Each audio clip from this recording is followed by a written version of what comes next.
revisited. I seldom reread books that I didn't enjoy the first time around. Spoiler alert, I didn't enjoy the book.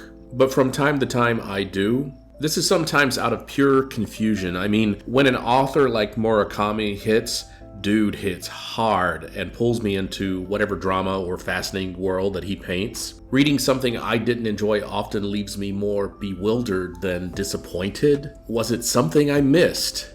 Was it that I was in a place in life that made the books less interesting to me?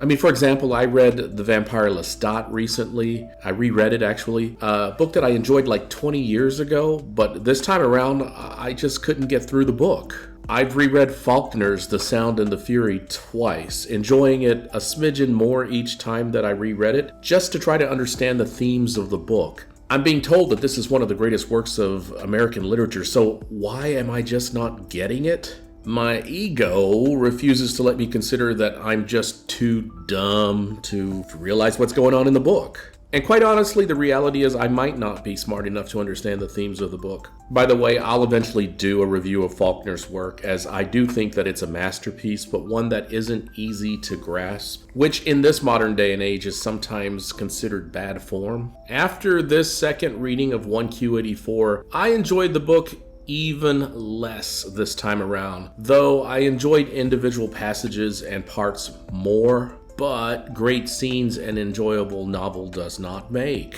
for sure. I'll try to leave some details out, but this review is rife with spoilers, by the way. The novel is written as a dual narrative between a character named Tango, he's the male protagonist, and Omame, she's the female counterpart. The two of them do not meet until the very end of the novel, by the way. Murakami's greatest strength to me are his immersive, believable words. Vivid images are conjured in my mind, and I almost smell the fresh coffee in the cafes and the bustling sounds of downtown Tokyo, and the clinking glasses in the bars and the restaurants. Much of this is lacking in 1Q84, making the overall experience more mundane feeling. And as all Murakami fans know, Murakami's problems are often his sex scenes and his depictions of female characters. And these problems are served in spades in 1Q84. In problematic, skin-crawling, cringy spades. So, with all the strengths missing and weaknesses amplified, spanning 1,500 pages, this reread was a laborious undertaking. Strangely, it wasn't as hard as the first read, even though I enjoyed it less the second time around, ironically. I guess the second time around I knew what I was getting. I'm not sure. The Japanese version of this book was released as 3 separate books. Later versions included the English release as one book. It should be noted that each of the books, or each of these 3 books, isn't really a story that stands on its own. They're incomplete narratives. In contrast, you could easily read a fantasy sci-fi novel like Jeff Vandermeer's Southern Reach series. Awesome series, by the way. The book Annihilation was actually adopted to screen, and it was kind of changed dramatically for the movie. But each of the 3 separate books you could easily read as one series. However, each book stands on its own. The stories fit with each other, but each book starts and ends as a complete novel. 1Q84 does not. It feels more like loose ends. I would use the word cliffhanger here, guys, but nothing really happens, so I wouldn't call these things cliffhangers. So I'll just say loose ends. You really have to read it as one complete book. It is revealed in the story, although the narrative makes it obvious, that Tango in his 30s and Omame of the same age are in love with each other, but haven't seen each other since they were 10 years of age. And at the age of 10, they didn't even interact with each other all that much, but except for like this brief hand-holding encounter. Murakami manages to make this more creepy and primal, Freudian than anything heartwarming or romantic. So many years later, and now in their 30s, they're living in the year 1984. They constantly think about each other. Keep in mind that the image that they're holding onto is that of a 10-year-old version of each other. Keep that in mind. The novel starts off with Amame on a highway needing to get to an appointment, so she descends a utility stairway instead of just sitting in the cab for like an hour or two. She really needs to get to this appointment, right? And she goes down to the street below. When she gets there, she notices tiny little differences about things. For example, the uniforms on police, their guns are different than they should be, etc., etc. They're just a bit off now to her, a bit different. Additionally, she looks up in the night sky and sees 2 moons. Now, that's not that's not a little difference there. That's a big one. The normal one that we all see, and a small misshapen green moon beside it. She suspects that she's in an alternate universe and calls the year 1Q84, which is a play on words in Japanese. By the way, if any of you have read the novel in the original Japanese and think it's better in that language, please let me know. It's my understanding that works of literature like Siddhartha, written by Hermann Hesse, were better in their original languages, i.e. German.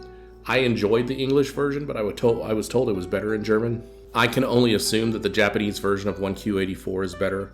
Hope springs eternal. Omame gets herself into some trouble when she has a run-in with a cult leader who was not only expecting her, but wanting her to put him out of his misery. The cult leader has been gifted several powers, but at a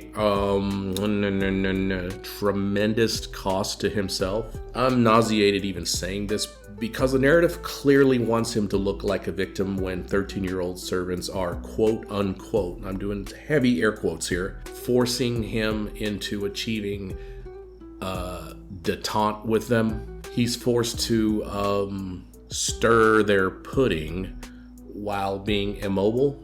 That entire passage reads like an excuse to depict them, in explicit detail mind you, performing this act on the cult leader, despite the fact that when these things are not happening, he is the cult leader, right? It looks like they're the instigators, they're the ones in control, they're the ones who are performing this unspeakable act upon him. You know, when he's doing his usual business, he's very well aware of the situation that they are, quote-unquote, slaves to this system, right? He's not innocent here, no matter how hard the passage tries to convey it, but boy does the passage work overtime trying to convey this guy as a victim. A third minor character in this story, and I mean minor in both senses of the way the word is depicted, is Fuki Iri, and she's portrayed here just as disturbingly. She's well endowed, a buxom 17-year-old who seems to have some sort of learning disability, or at the very least may be on the autism spectrum,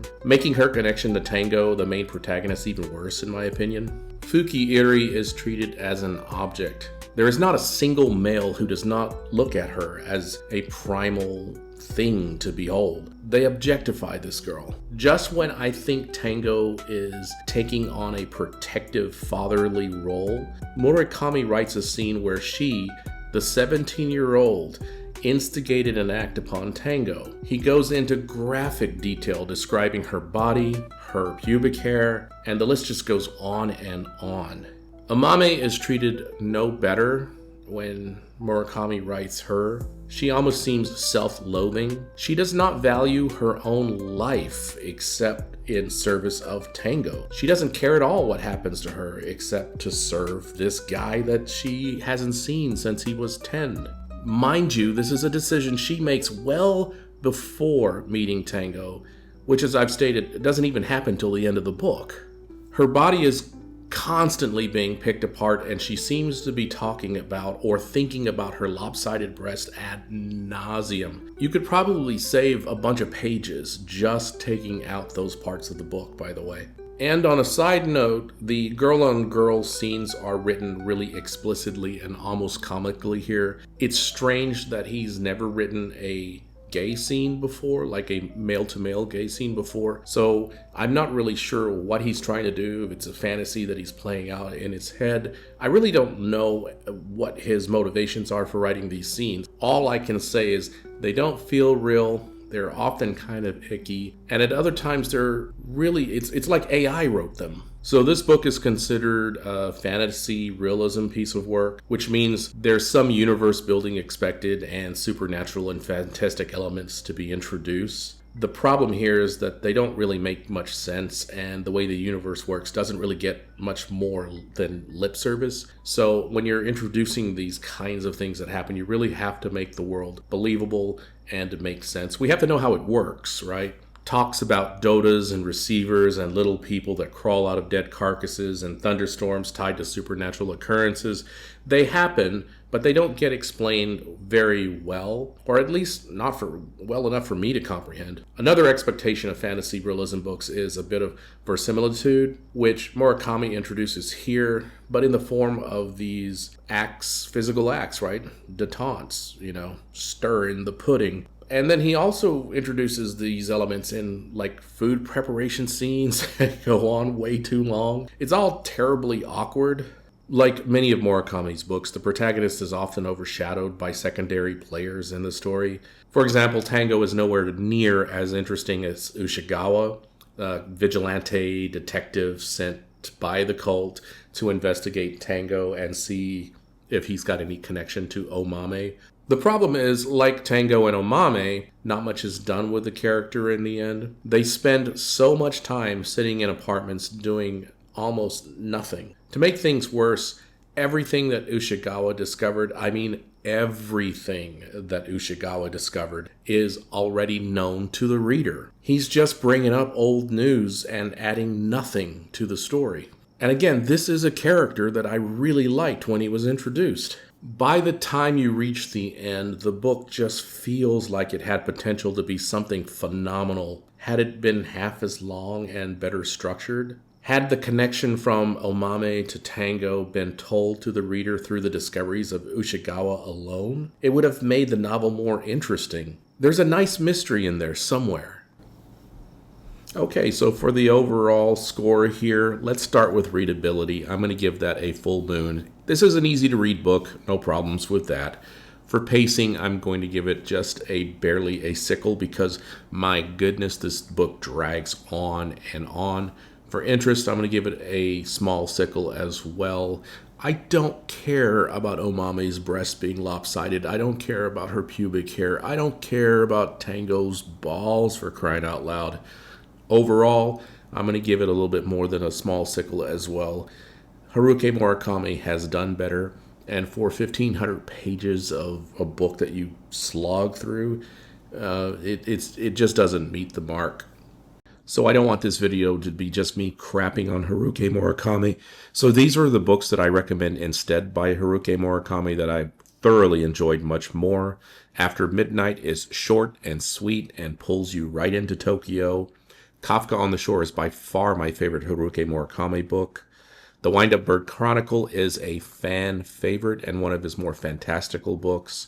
And finally, the one that was the most popular until 1Q84 and has a movie made from it, Norwegian Wood. It is not a favorite of mine, but it also wasn't a bad book overall. It just doesn't have any fantasy elements, which was what I was expecting. If you enjoyed this video, please like, comment, and subscribe. Thank you so much.